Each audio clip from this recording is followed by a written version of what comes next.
Existem várias palavras importantes, tais como Deus, cujo significado tornou-se tão amplo pelo uso vago que elas tendem a perder sentido. Meditação é uma palavra que pode denotar experiência profunda, bem como práticas estranhas.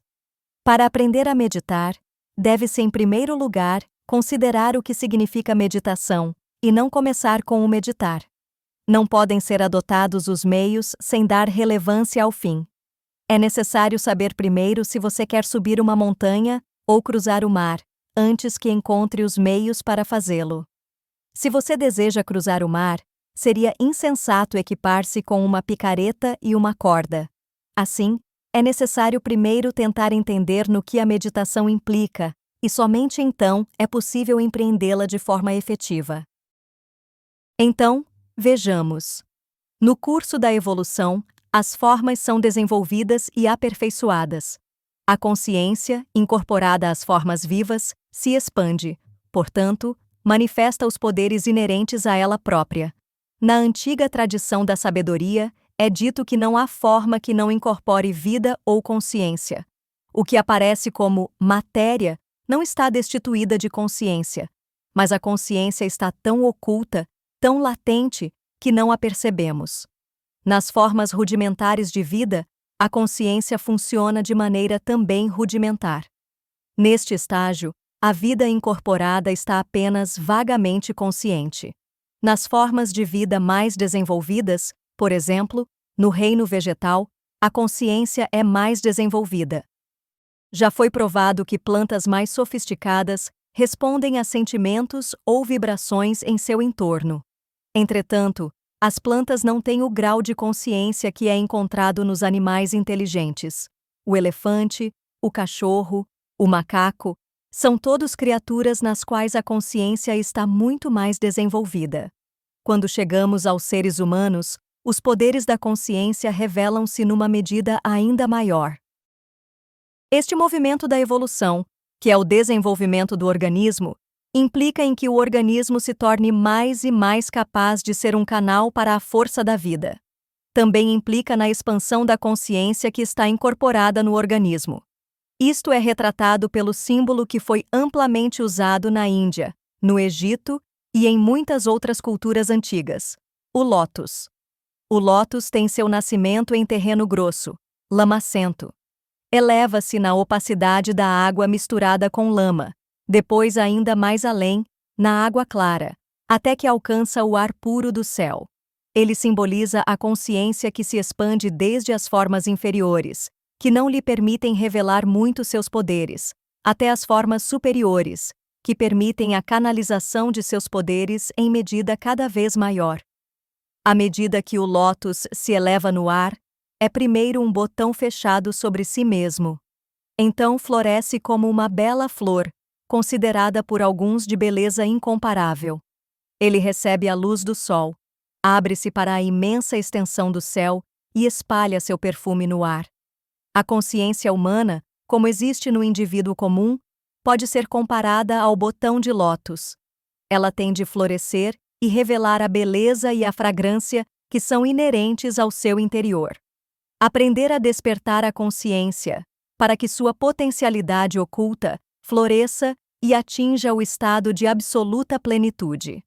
A palavra cônscio significa estar apercebido.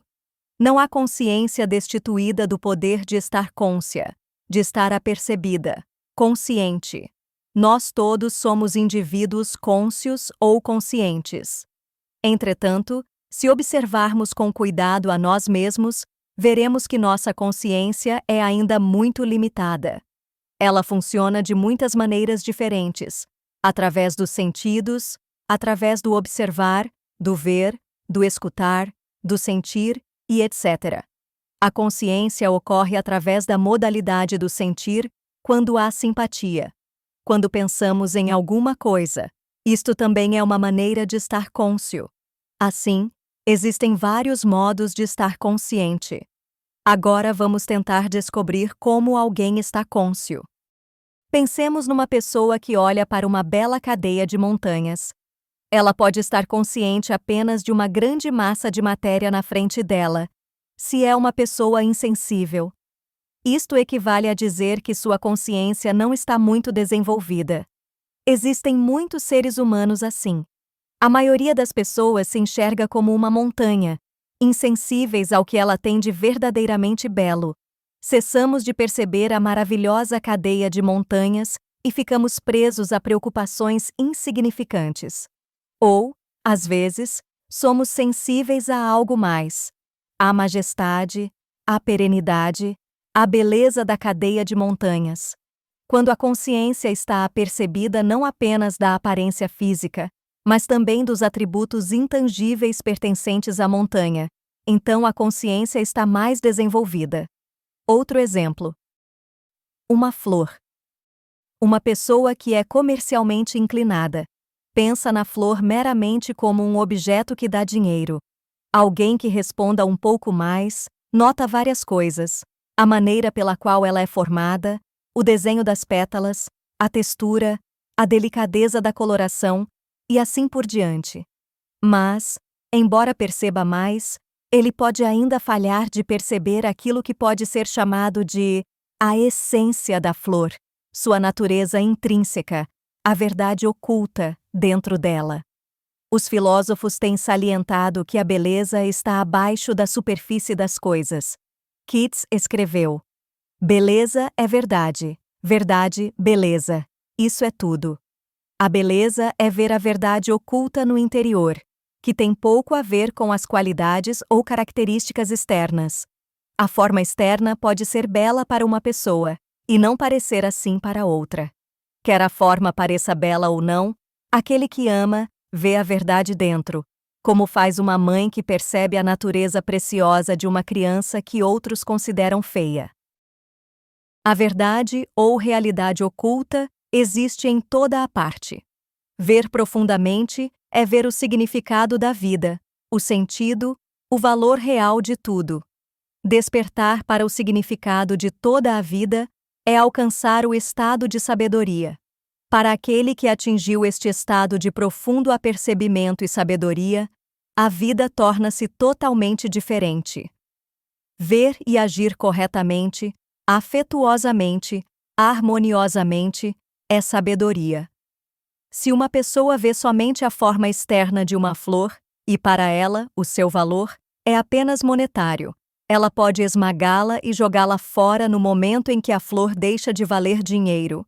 Mas aquele que vê a beleza, o significado, a verdade da flor, não pode danificá-la. Ele a trata com amor, cuidado, com delicadeza. E isto é verdade com referência à vida como um todo. Uma pessoa que percebeu o significado da vida não atua mais de maneira destrutiva. Ela age espontaneamente, de uma maneira criativa e amável, que é sabedoria em ação. Assim, quando há um completo despertar da consciência, quando há total apercebimento, manifesta-se a vida santa. Aprender a alcançar esta sabedoria é meditação. Meditação é o meio de fazer despertar o poder do apercebimento, é ampliar o alcance da consciência, para que assim ela veja não somente o externo ou o grosseiro, mas também o interno. Não somente o que é material, mas também o invisível, o subjetivo, o sutil, o imaterial. O que auxilia alguém na meditação é o que auxilia a consciência a tornar-se mais profundamente cônscia, a tornar-se muito mais sensível do que ela é. Assim, suas respostas não são limitadas às coisas externas, materiais ou grosseiras. Ela vibra com as coisas sutis, internas, espirituais. Quando isto é entendido, está claro o que é a base da meditação. Obviamente, isto implica numa maneira de viver. A consciência não pode ser sensível quando existem fatores na mente que a fazem insensível, ou quando existem condições que obscurecem a percepção. Quando certas paixões, certos tipos de pensamentos negativos existem, o apercebimento é destruído. É impossível ver corretamente. Uma pessoa que é ciumenta não pode ver por causa do ciúme, que atua como uma tela ou nuvem. Otelo, de Shakespeare, via tudo através da coloração de seu ciúme. Ações inocentes pareciam-lhe culposas. Tudo o que sua esposa dizia ou fazia a ele parecia conter um mal, pois não estava vendo os fatos como são. Ele estava iludido por seu ciúme. Quando existe ciúme, apego ao poder, cólera, inveja ou outras tais paixões, a consciência perde sua capacidade de ser verdadeiramente cônscia. Ela pensa que vê, mas vê falsamente. Portanto, deve-se aprender a viver de maneira correta e trabalhar para purificar, através da observação e do entendimento, todas aquelas tendências que distorcem a mente. Tudo o que tem sabor de egoísmo é destruidor do poder da consciência. Portanto, na antiga tradição da yoga, eles ensinaram que a base da meditação é o modo ético de vida. Violência, agressão, mentira, gula, ganância, trapaça e etc. atuam como uma barreira ao desenvolvimento da sensibilidade. Assim, é preciso se manter vigilante aos impulsos e motivos conscientes e subconscientes, se alguém está realmente interessado em expandir os poderes da consciência e preparar-se para a meditação num sentido mais profundo. Sem estabelecer o alicerce, nenhuma estrutura pode ser construída. No mundo de hoje, as pessoas buscam atalhos para tudo e querem atingimento instantâneo. Existem os ditos gurus, que dizem que você pode viver qualquer tipo de vida que queira, uma vida de indulgência, autointeresse, buscando poder, prazer, etc. E também obter a iluminação, sob sua égide. Mas isso não é possível. Iluminação significa ser capaz de ver o que a vida tem de sutil e delicado. E um corpo grosseiro não pode enxergar ou tocar o refinado. Descobrir o que torna a pessoa mais cônscia é então a próxima tarefa. Quando nós observamos, vemos ou escutamos, é a consciência que está vendo ou escutando. Mas nós vemos muitos pouco na vida. Quando olhamos para uma flor, não apenas não vemos a sua interioridade, mas também deixamos de ver o que está acontecendo dentro de nós. Não notamos sequer se nós notamos. Não observamos nossas próprias reações com clareza. Desenvolver o poder de apercebimento significa aprender a observar não somente o que está fora, mas também o que está acontecendo a si mesmo, em nosso interior, cuidadosamente, sensivelmente, dando a si próprio o tempo, o silêncio ou a quietude que são necessários. Poucos seres humanos gostam de fazer isto. Se alguma coisa acontece interiormente, digamos, um movimento de raiva, então, imediatamente, existe o desejo de encobrir o fato ou de escapar dele. Não foi devido à minha falta, foi a outra pessoa que me fez fazê-lo. Assim, existe a recusa de olhar para a raiva que surgiu. Os sintomas de egoísmo, raiva, amor ou poder, etc., podem ser muito sutis. Há o desejo de importância em cada pessoa. Este desejo é algumas vezes muito óbvio naqueles que se autopromovem, que divulgam a si próprios. Mas ele também pode estar não articulado, mas habilmente escondido. À medida que aprende a observar, a pessoa torna-se progressivamente cônscia não somente das sutilezas exteriores, como as cores reluzindo nas folhas, a luz caindo sobre a água e assim por diante, mas do que está acontecendo dentro de si mesma em relação a tudo o mais. Ela se torna cônscia de todos os movimentos da mente e das emoções. E a cuidadosa observação intensifica a sensibilidade da consciência, sendo que, desse modo, ela se torna cada vez mais capaz de esta cônscia. A maioria das pessoas escuta muito pouco. Enquanto outra pessoa está falando, o ouvinte já está pensando no que ele quer dizer. A mente prossegue com sua própria tagarelice a maior parte do tempo. Mas deve-se aprender a escutar, como base para a meditação. Quanto mais profundamente se escuta, mais a consciência se desenvolve. É preciso escutar os sons e também o silêncio, ao que não é dito. Um homem irado pode dizer palavras ásperas. A pessoa que realmente escuta, aprende que o o outro está realmente dizendo é que ele é solitário, infeliz, frustrado. Aquele que não escuta cuidadosamente, ouve apenas a palavra áspera, não o que o homem está realmente mostrando, que é a sua dor. Assim, a pessoa tende a escutar não somente o que é falado, mas o que não é dito. Então, por cuidadosa observação e escuta, o poder da consciência expande-se. Ela começa a florescer, o que significa que se torna mais aberta ao que a vida está dizendo. É sensível em sua apreensão do que existe, e é necessário sensibilidade para descobrir aquilo que faz no mais profundo, que é o significado, a verdade oculta. O significado, como dissemos, está em tudo na vida, em cada átomo de matéria. É a falha em nossos olhos que nos torna cegos para o que existe além da superfície. Um antigo sábio ensina que o verdadeiro eu, a realidade, está em toda parte. Nós todos temos de aprender a ver o real em todas as coisas, e isto somente pode acontecer se aumentarmos nosso poder de visão. Isto não pode vir de fora. Nenhum guru pode dá-lo, embora alguns pretendam que possam. A pessoa apenas pode ver aquilo que sua consciência é capaz de ver.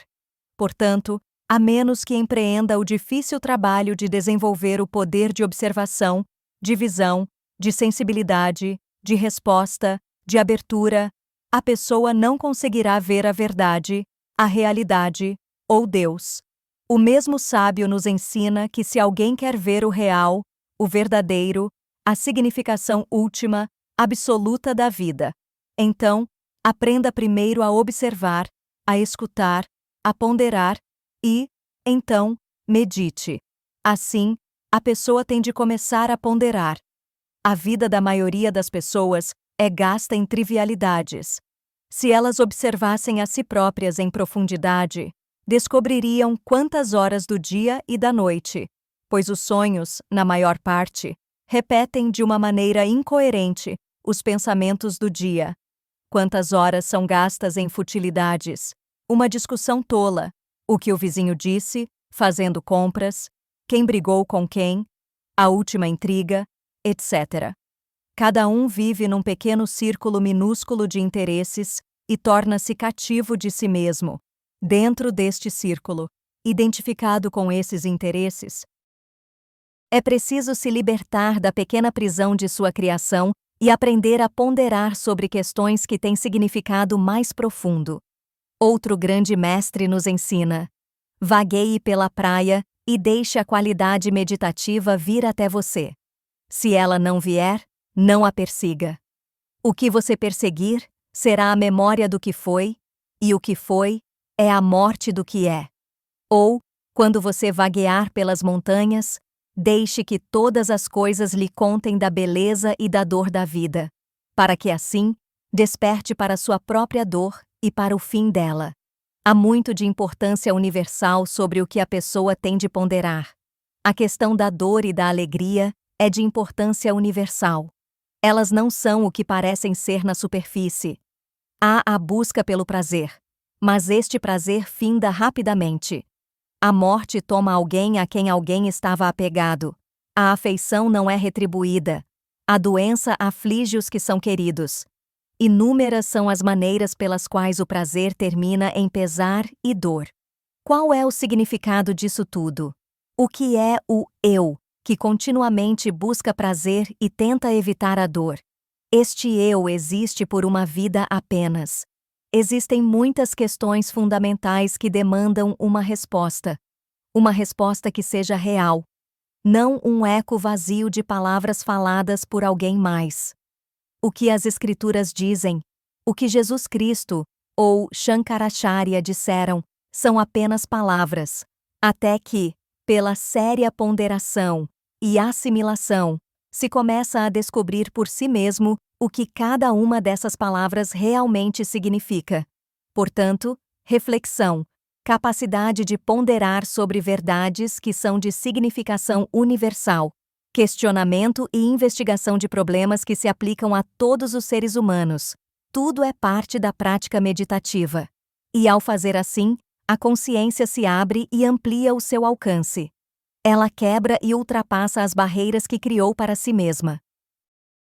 Assim, à medida que a base é estabelecida, o que auxilia a mente a despertar, a tornar-se mais reflexiva, observadora e sensível, é escutar, observar, pensar, adquirir a qualidade da profundidade, em oposição à superficialidade em que grande parte das pessoas vive.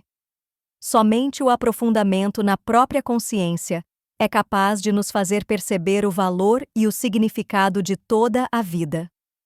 A mente que vive em superficialidades pode ver somente coisas superficiais. Ao aprofundarmos a percepção, chegamos à interioridade e à verdade das coisas, aos níveis ocultos e sutis da vida. E existe uma profundidade infinita na vida. Seu significado não tem limites.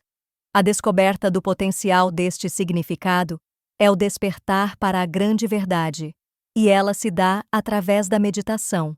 Sua culminância é a sabedoria.